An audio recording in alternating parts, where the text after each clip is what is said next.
Join Time Magazine's lead education reporter alongside global educators and advocates to explore the impacts of teaching forgiveness. I teach forgiveness because it can have a positive impact in my students' families. It helps my students thrive in the face of adversity. Students who can forgive are happier. Join us to hear from teachers and thought leaders on how and why to include forgiveness in your classroom.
Temperature rise will bring widespread devastation and unprecedented extreme weather. New coronavirus cases emerge across the country. Obesity rates have more than doubled in kids. Cape Town is running out of water.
started at year 1.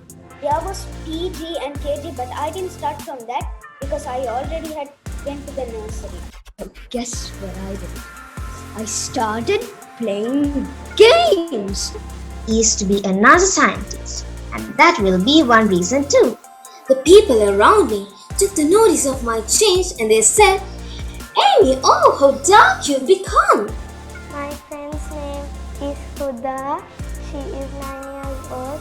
Her favorite color is black. Your legs start to shiver. Your heart is a pounding drum. Your brain sizzles furiously.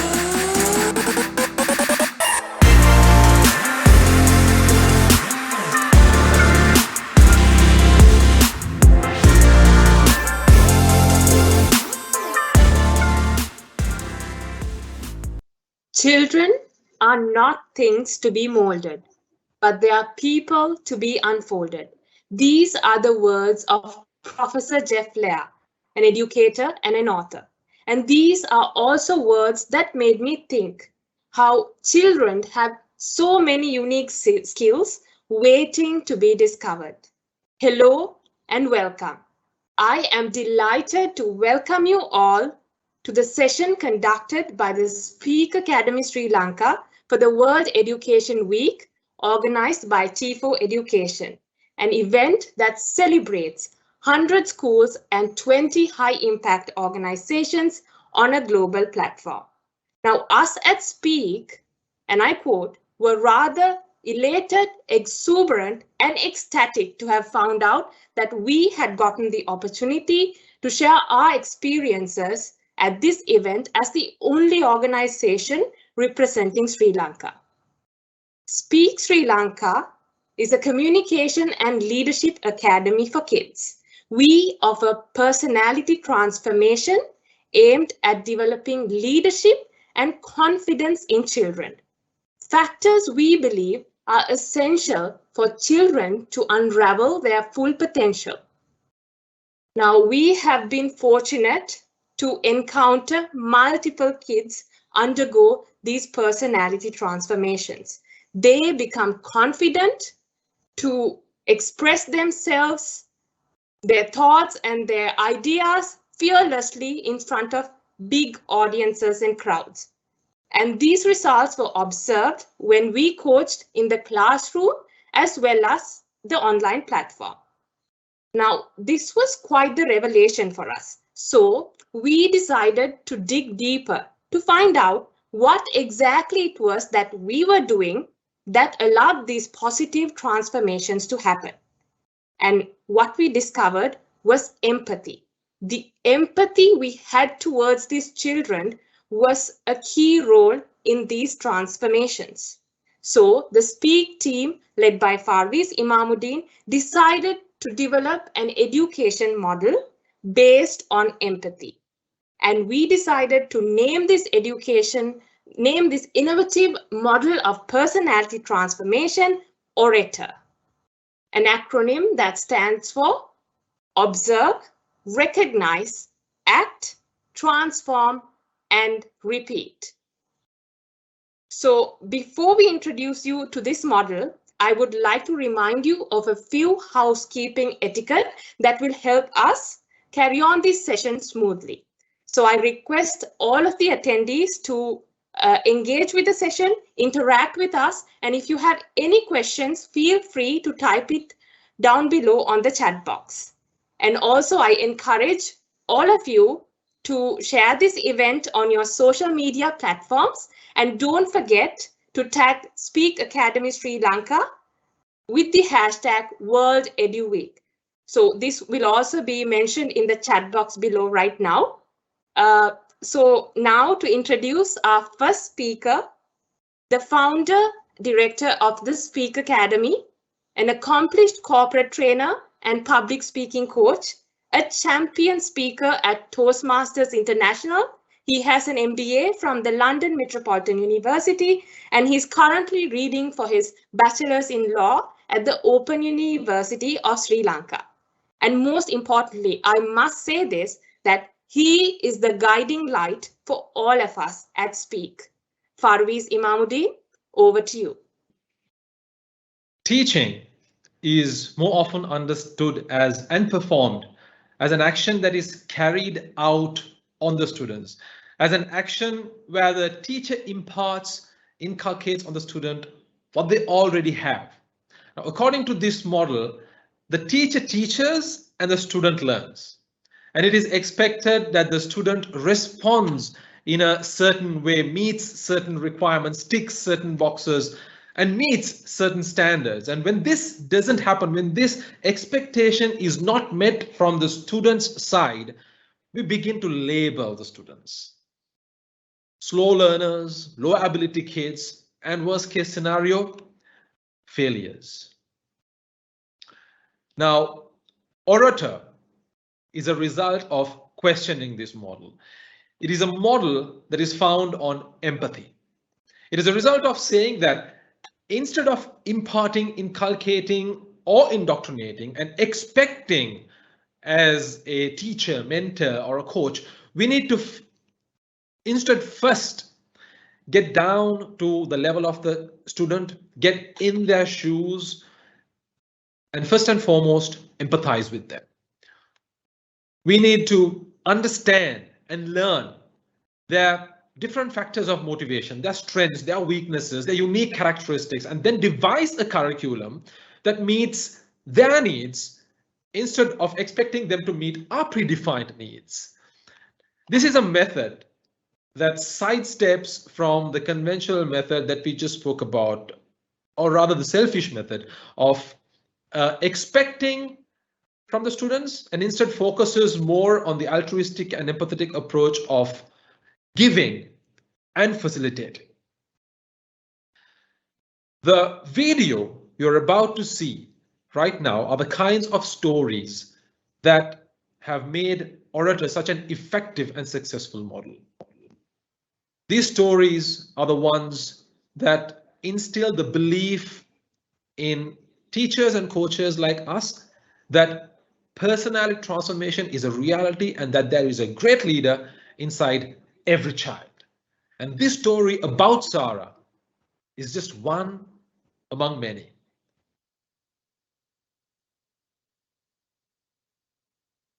Once upon a time, there lived a girl called Sarah. She was a confident and outgoing girl, but when she had to speak to a group of strangers, she froze. So her mother decided to enroll her at Speak. She believed that Speak could draw her out of her shell. Sarah joined Speak and gave her first speech. My friend's name is Huda. She is 9 years old. Her favorite color is black. Her favorite food is rice and curry. Her mother's name is Lizani. Days, weeks, and months passed by. The day of the speech carnival arrived. Sarah got on the stage to face her biggest fear, the audience. Her mother watched her in anticipation, wondering if Speak was able to draw her out of her shell. And then this happened. Your fingers start to twitch. Your legs start to shiver. Your heart is a pounding drum. Your brain sizzles furiously. That's when you clench your fists. Does this ring a bell? I am talking about an emotion that can either eat you up and burn you within, or it can be an emotion that can wake you up.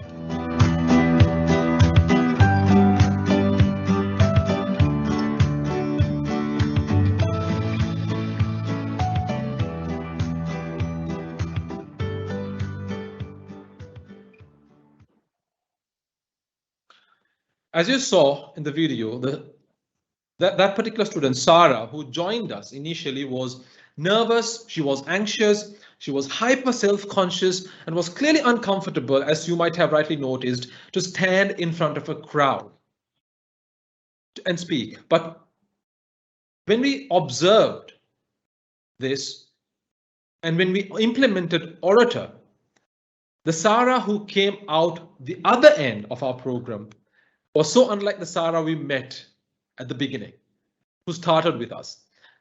Now, the Sarah who who had gone through this orator model was more confident, courageous, and seemed to have a higher self-esteem. And here's the good news. Sarah is not the only student. There are hundreds. In fact, there are thousands more at Speak who have gone through this model and successfully achieved the personality transformation that they have aspired. Orator is an acronym for observe, recognize, act, transform, and repeat. And this is how orator works. Bhanuka, just like Sarah, was another student who walked into Speak. And he was quite similar to Sarah as well here, because he already, we saw a lot of features that we saw in Sarah in Bhanuka as well. The first time I met him was at an online session through Zoom. He refused to respond. He sometimes preferred to turn his camera off and get lost behind the dark screen. He seemed to be hyper self-conscious, so much so that it was literally impossible, rather quite a challenge to even get an answer to a simple yes or no question. And to top all of that, there was the language barrier too. But Bhanuka was not the only one. There was Geraldine, who was quite similar to, once again, Bhanuka. She was hyper self-conscious. It was quite a challenge to get a response from her. And every time we asked Geraldine a question, she would nervously turn to her mother, who would be constantly sitting right next to her. So it was rather a challenge to reach out to these kids and to get them to speak. So we turned to our reliable model, orator. We started first by implementing the first two steps: observe and recognize. The more we observed Bhanuka and Geraldine, the more we recognized the challenges. So we began to list out the challenges we recognized, and they looked something like this. As regards Bhanuka, he was hyper self-conscious, hardly responds, prefers to hide behind the screen, no answer to even a simple yes or no question. And also there was the language barrier. Geraldine, once again, hyper self-conscious, hardly responds, and when spoken to, she nervously turns to her mother all the time, who was constantly sitting right next to her.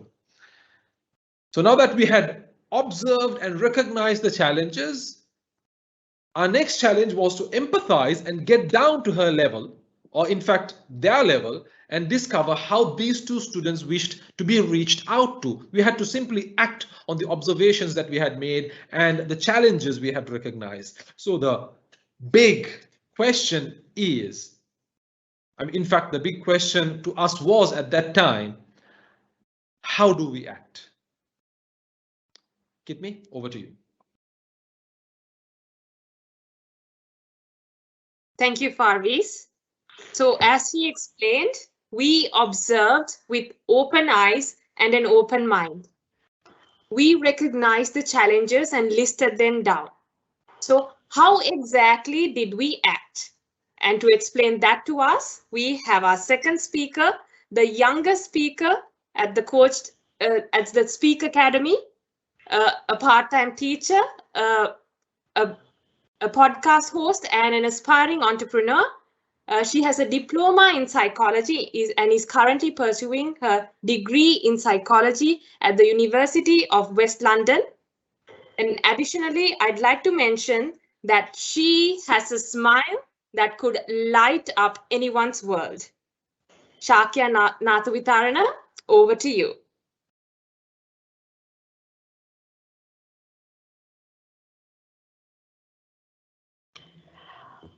Most often than not, we see the problem at hand. We recognize it and we understand it. But it's very rarely that we choose to take action upon the problems we see. There's a beautiful quote which says, "Take action. An inch of movement will bring you closer to your goals than a mile of action." And especially with personality transformation, it isn't the large-scale activities that you do that truly bring about a change, but rather the minute details and the small activities that truly bring out the best in a student. My experience with Bhanuka made me realize both how you can take action and what you need to do in order to act upon the issues you see at hand.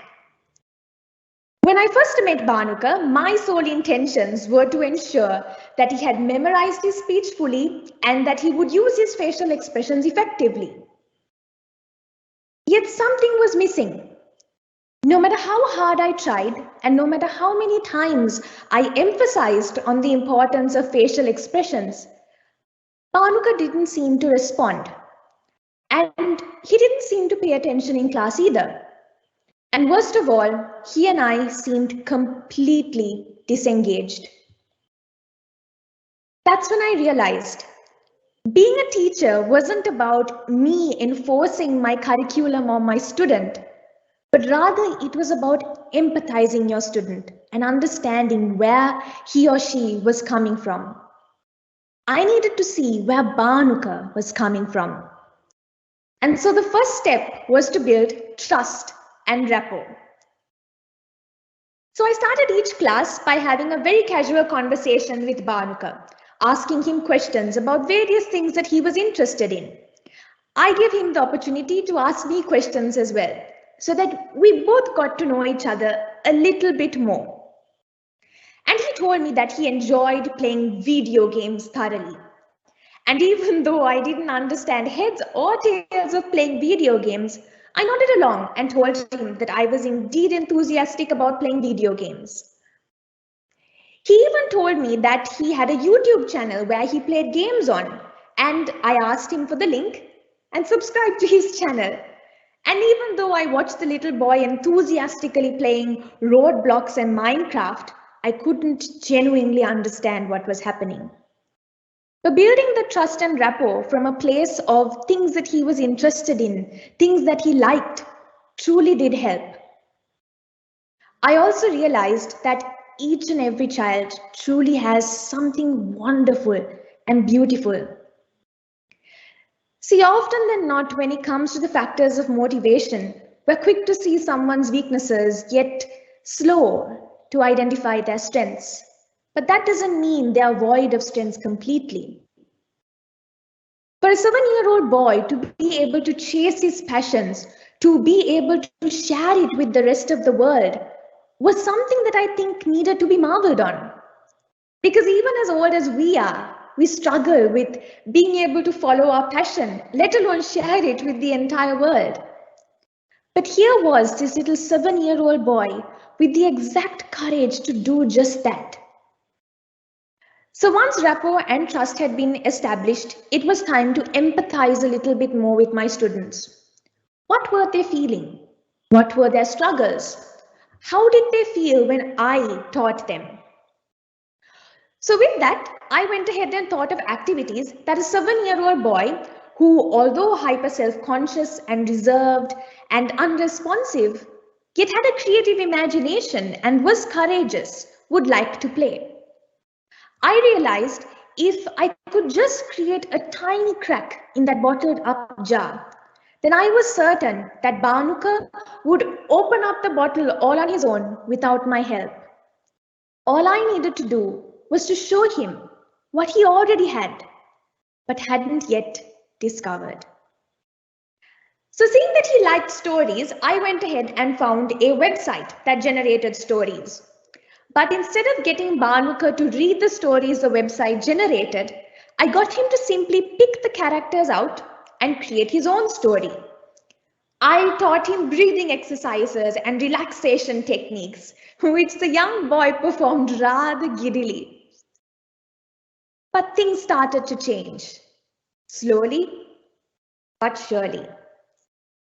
Now Geraldine, who you've already met, was also quite similar to Bhanuka. She too was conscious and reserved and very quiet in class. So I started each class with her by having a simple conversation as well. I knew she liked drawing, so I got her to share her drawings with me. And we also had another thing in common. She and I were both elder sisters.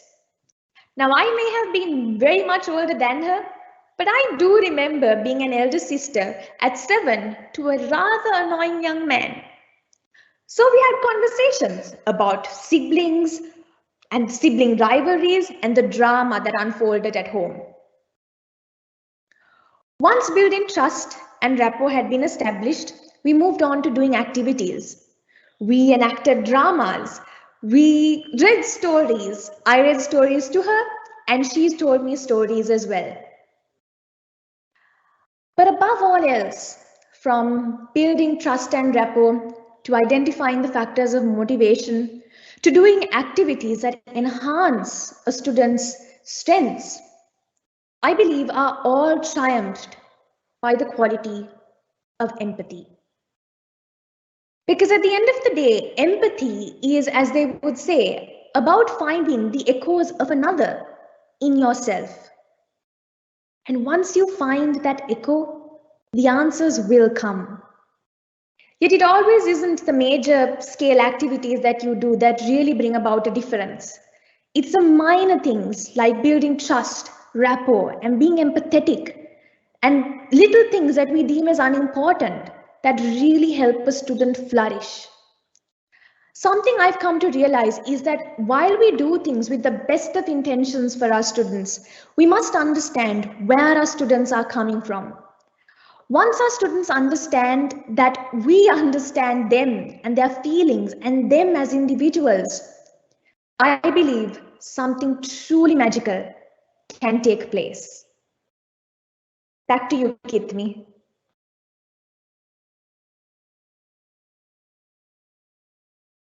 Thank you, Shakya. It's nice to see we have participants from around the world, and you all must be wondering, what did this magic look like?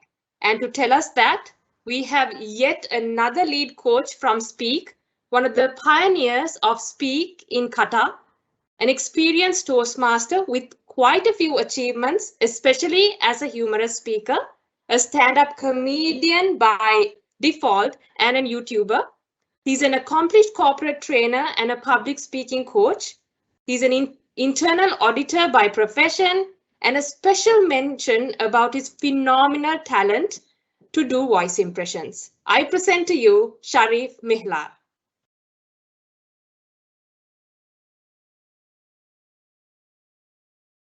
You and I possess within ourselves, at every moment of our lives, under all circumstances, the power to transform the quality of our lives. Ladies and gentlemen, I wish I was philosophical to make this statement, but this was made or mentioned stated by Werner Erhard. But at Speak, we well and truly believe in this quote. You see, when Barnuka first joined us at Speak, it was observed, like Parveez mentioned, that he was shy. He did not want to interact. He refused to answer questions. Even the yes or no questions were met with silence.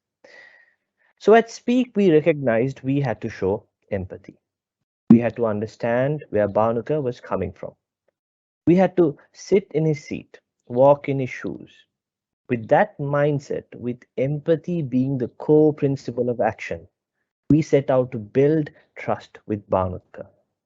Like Shakya mentioned, by means of a coach spending extra time with him.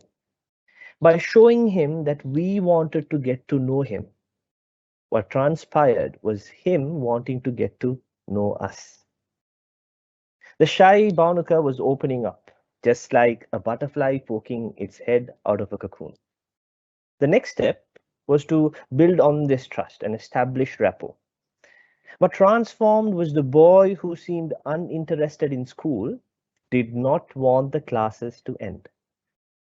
By working on this using a wide range of simple yet effective activities that Shakya mentioned, the boy who would not answer any questions transformed into a young leader who wants his voice to be heard in class. You see, at the start, it seemed like Barnuka won't attend the next class, but today, he proudly told us in one of the classes that he is enrolling his older brother at Speak. In fact, he dragged his brother to show him in class. And one of the classes, we had an activity where all the children were supposed to narrate a story based on pictures they saw. without any text. One of the first volunteers was Bhanuka. And if you remember, this was one of the activities that Shakya used to connect with him. This boy I said who would not attend the class is now an active member of the level 2 program. You see, from observe to recognize to carrying out our actions to finally witness the transformation, the most consistent element, empathy.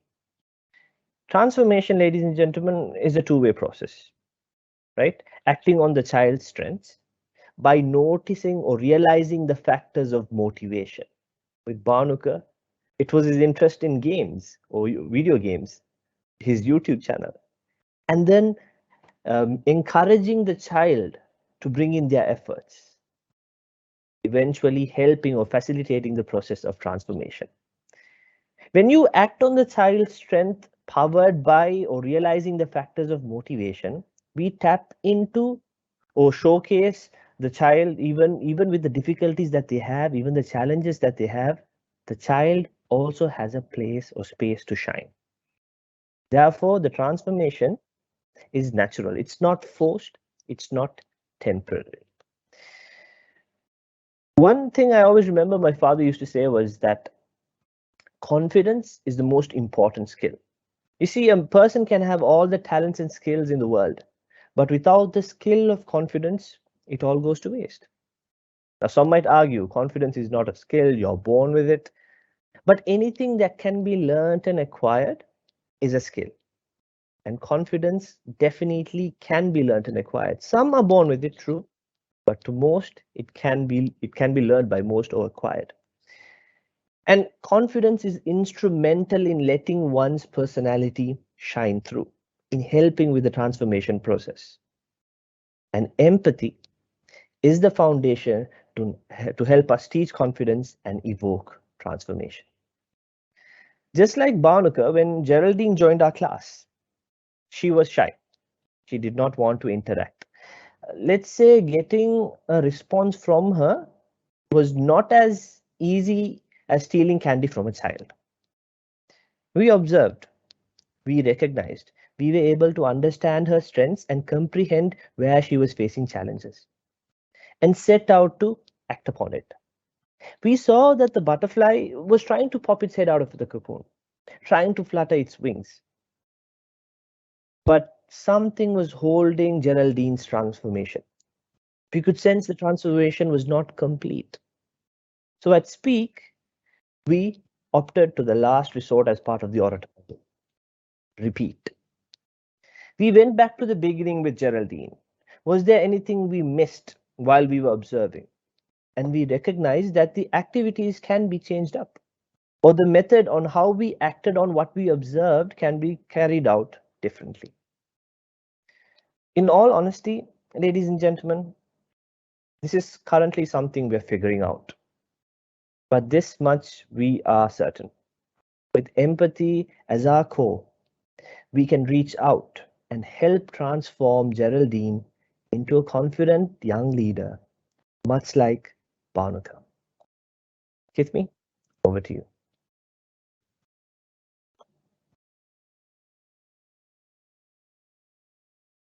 Thank you, Sharif. Confidence indeed is an ornament.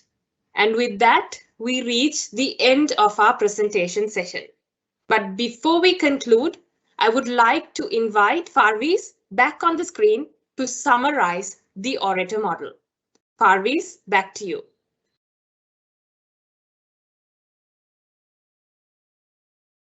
The paramount importance of implementing orator at schools and education entities won't be justified if we did not remember those who have been left behind. The children who have now turned into adults, like Mevan. I've personally known Mevan for the last 6 years. He's in his early 40s. The difference between him and the likes of Sarah, Bhanuka, and Geraldine is not just the age. But unlike the 3 kids who have come out of their shell, who were able to accomplish a positive personality transformation, Mevan is still stuck inside his shell. He's currently, he was working for an organization in a managerial level, but now he's currently engaged in developing his own management system, which he's planning to pitch to all the listed companies in Sri Lanka. He was so confident about his system that he recently quit his job to commit more time towards developing this model that he believed in. But the last time I met Mevan, he disclosed a secret that he had been able to successfully conceal from his colleagues and from the rest of the world. He told me, Parviz, I have not told this to anyone, but I am hyper self-conscious. I can't see myself standing in front of an audience, a formal audience, and presenting something. Because when it comes to speaking in front of a formal audience, I'm so conscious that I began to feel dizzy. And now I'm worried because I'm building this management system, and that means I have to go and pitch my idea in front of the board members. So he was concerned. And he was concerned that he might not be able to handle it. Now stop there for a moment and step back for a moment. Step in to Mevan's shoes for a moment. Do you know this person? Does this person ring a bell? Have you ever come across this person who walked away from opportunities because those opportunities were uncomfortable? Those opportunities made them feel hyper self-conscious. They made them feel nervous. So much so to the extent that they began to lack self-confidence. What is most important is that we should empathize with this adult too. This adult who never got the opportunity to get out of his shell, unlike these kids, Sarah, Banuka, or Geraldine. But imagine if someone had implemented Orator on Mevan, if someone had observed this when he was a child, recognized this concern, his challenges that he was facing, the same challenges that were similar to Sarah, Banuka, or Geraldine, and approached him by empathizing with him.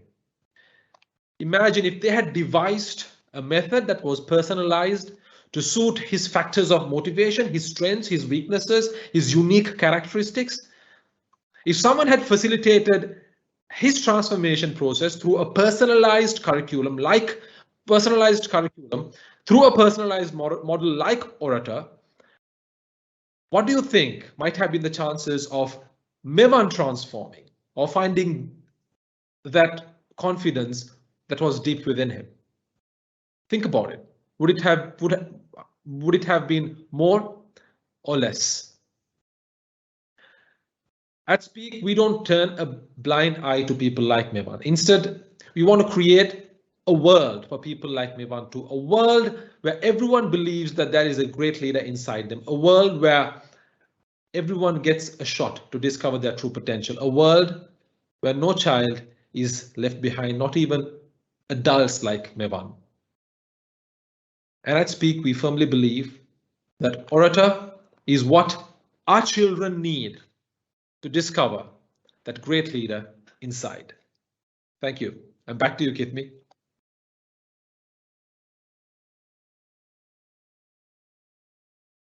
Thank you, Farviz. I think that was a fantastic summarization of the Orator model. I think we could all relate as adults with that explanation. So that brings me to the Q&A session. Right now, I'm going to open the floor for any questions that you might have. Now is the time to ask, and our panel will give you the answers you need. So if anyone has any questions, please drop into the chat box.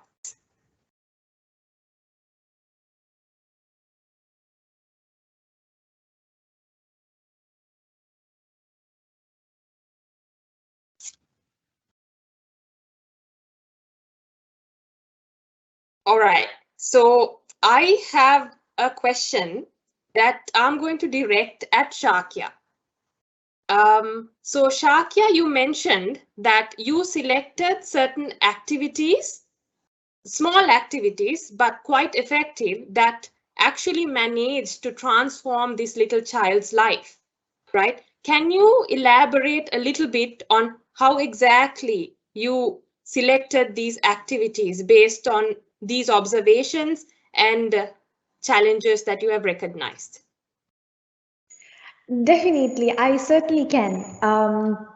So I remember, as I mentioned in my presentation, when I first met Bhanuka, he initially, although he took a little time to warm up and talk. When Bhanuka did start talking, and when I discovered that he enjoyed playing video games, one thing that was clear is, even though I didn't understand how you should play Minecraft, it was a game that required creativity and imagination.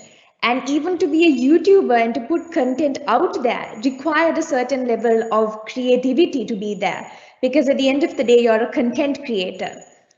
And thinking of that, I thought of an activity that could maybe help unleash his potential, but in the formation of a word, in the formation of words and speeches in that sense. But instead of working with the speech that he already had, I thought we'd go with something completely different. And children almost always, I think even us adults, do connect to stories immediately.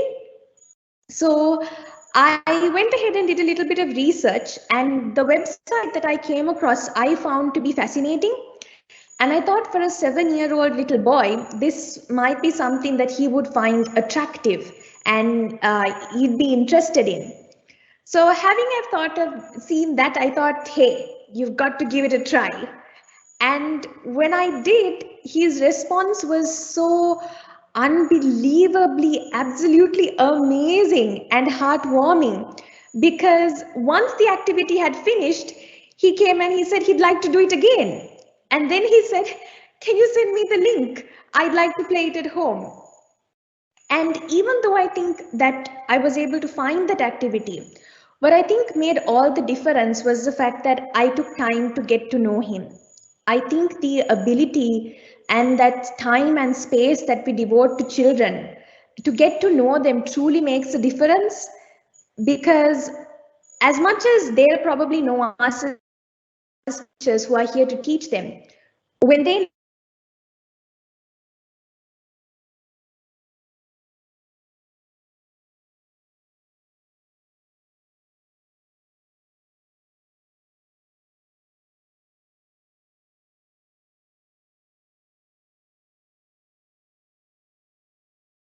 I'm sorry, we seem to be having a small technical difficulty until, okay, I think Shakya is back. Shakya, do you want to complete your answer? Yes, please, apologies. The internet, I think, is as unpredictable as most things in life. You never know when it's going to really, sell you out and not really be in your favor. But to go back to answering the question, something that I realized was that the time spent with him, to understand him, to get to know him, I think truly did have a positive impact on him leading to the activity. I don't think, had I not spent that time to get to know him, to establish a sense of trust and rapport, I don't think the activity in itself would have been as effective as it was in that particular occasion. So I think that makes all the difference. And this activity worked with him, with Bhanuka, but with some children, it may not work. I think it's about figuring out their key strengths, their factors of motivation, and then ultimately creating an activity that caters to that. I hope that answers your question. Keep me back to you. Thank you, Shakya. I think I agree with you 100%. Once you form that connection with these children, the rest becomes a lot easier. So we have another question, and I'm going to direct this at Sharif. So Sharif, you explained that this model transformed one child while another child required repetition. So can you tell us briefly how exactly you decided this threshold of transformation?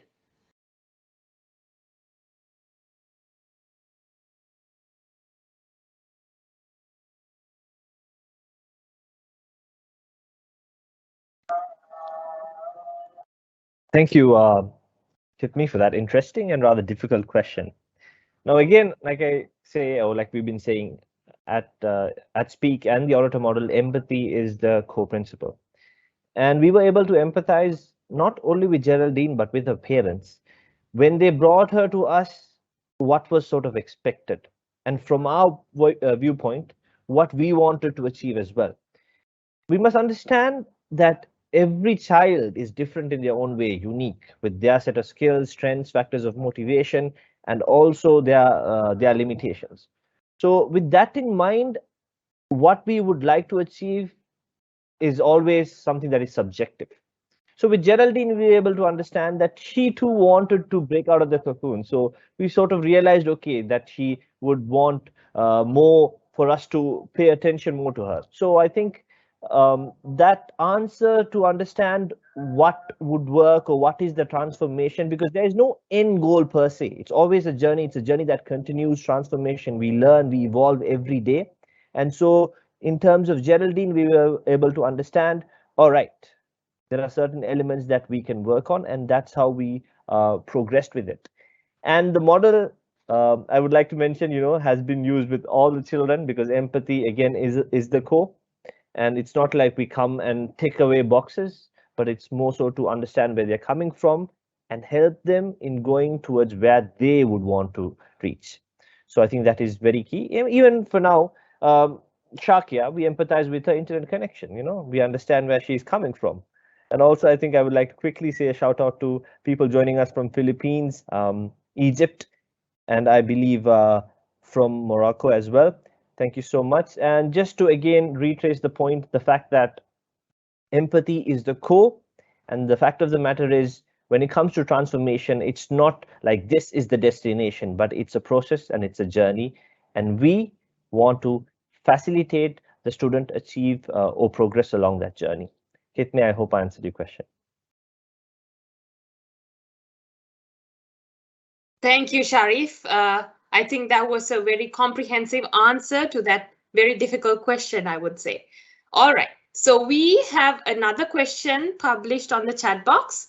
So anyone can take this. So I'm gonna ask the question. Does our coaches follow any psychology training to recognize children for who they are? Is the question we have. Okay, Farooz. Well, with regards to going through a psychology program, two of our coaches, lead coaches, are currently pursuing a psychology degree, Shakya and another lead coach. Myself, I have an MBA in which psychology was an integral part. It was a management MBA, and psychology was an integral part. So we have my research was also on a novel educational model that we were proposing to the schools. So yes, and Sharif is also currently pursuing his MBA, and we also have formed an R&D team, a research and development team within Speak, to learn and adapt to the new areas of knowledge that are flourishing. So yes, we are actively engaged in learning psychology, but we are very careful not to implement whatever we learn. So we discuss, we are very careful in implementing empathy rather than imparting or inculcating whatever we learn from books, because what we understand is, what we believe is, more than what we learn from books, what is important here is to get down to the children's shoes, empathize with them, understand them, observe, recognize their challenges, and then refer that to whatever we find in the research papers, books, or the areas of knowledge, and take what is most suitable to implement to facilitate the vital transformation the students need. So yes, to the answer whether we go through a psychology program, I have done, I still do. There's no ending to learning. And we have also currently formed an R&D team. Two of our coaches are actively pursuing a psychology degree. And Kitmi, you're also currently pursuing your degree in a state university. So yes, we are.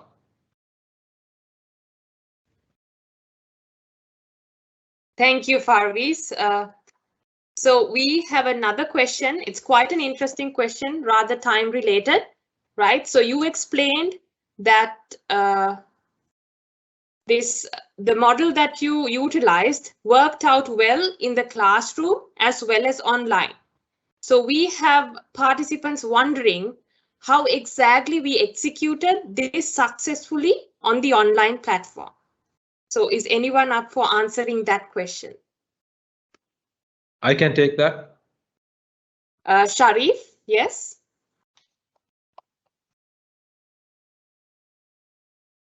It was Farviz. Yeah, but I will add. I will mention, since I've already been put on the spot. Oh, I think Farviz is already there, so he can go for it. Okay. Yeah. So before we actually started the virtual programs, we were actively engaged in physical programs. So once we were forced to adapt and take over these challenges of conducting virtual sessions, we were also quite apprehensive. We were wondering, is this possible? But we were willing to take this challenge because we have to adapt according to the changes that happen out there in the world. So we took this challenge up, knowing that opportunities are what you make out of it. And indeed, that is precisely what we made. Because at the physical sessions, of course, we would say initially we found it more productive because there was this vital human contact between the mentor and the student, whereas the virtual sessions lacked it. But the virtual sessions began to open an entirely new avenue of learning for both the coach, the mentor, and the student. So in the physical sessions, the limitation was we were limited by the geography, the locations. So there was we were restricted by time. So there was a particular time where we could meet with the students, work with them, and there were days we could not because of the limitations due to traveling, the locations, the geography, all these things. But in the virtual setting, all these barriers were taken away. Now we could actually arrange a session with the kid, no matter where that kid is, no matter what the time is, and engage with that student on a personal basis. And the student was also more comfortable because he or she was at home in a setting that they were already familiar with their parents around. So it was safe and also made it quite convenient for us to build that trust and rapport because of the comfort zone that the student was in. So yes, the barriers that we had in the physical setting were complemented in the virtual setting because we found a way out of it. We made a way out of the opportunities that we encountered, and guess what? We found the road not taken. And that has made all the difference, I would say. If I could add on to this,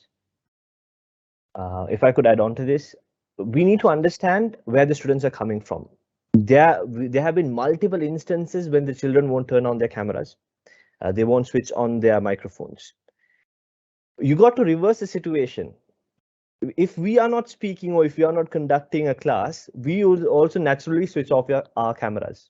Now, today I was told strictly, Sharif, have your camera on at all times, or else I would have switched it off as well. So we need to understand where the students are coming from.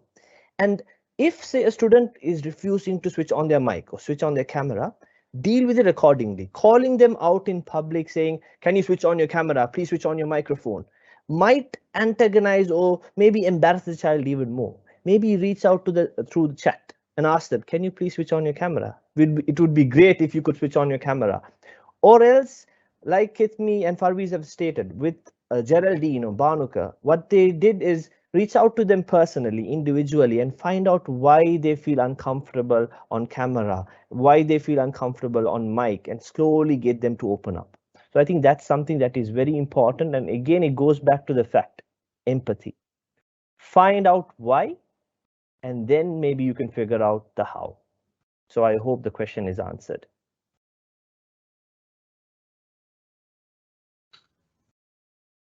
Thank you, Sharif and Farviz, for that wonderful explanation.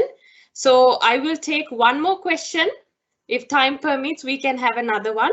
So the first question is, what is the role of the parents when it comes to the success of this model? Does parents have a part to play? And if yes, what is that role?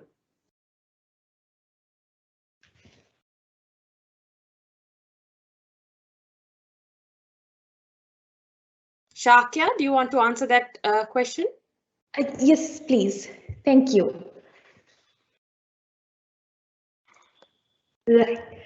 I think parents do, as always, play an integral role when it comes to any child, and especially with personality transformation, because as much as we would see the students, I guess it would always be the parents who would know the child like the back of their hands, right?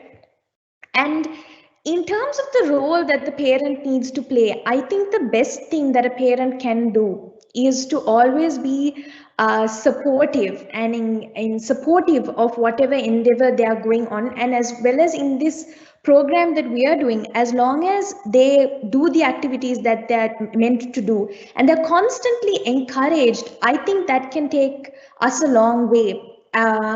I used to be quite an introvert myself. I would rather be the one who's extremely quiet in class, and rather, be at the back as opposed to come in the front and answer questions and be involved.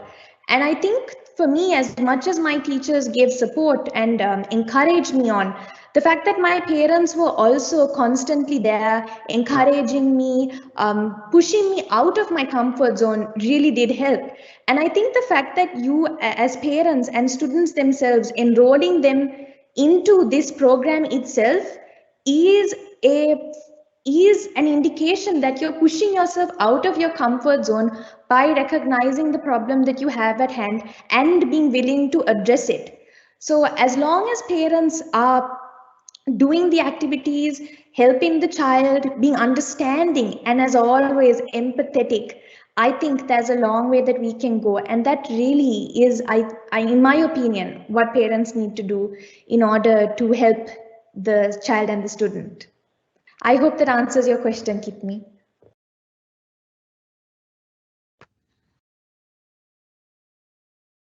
Indeed, it does, Shakya. So with that, since time is a limiting factor, we have to bring this session to an end, unfortunately.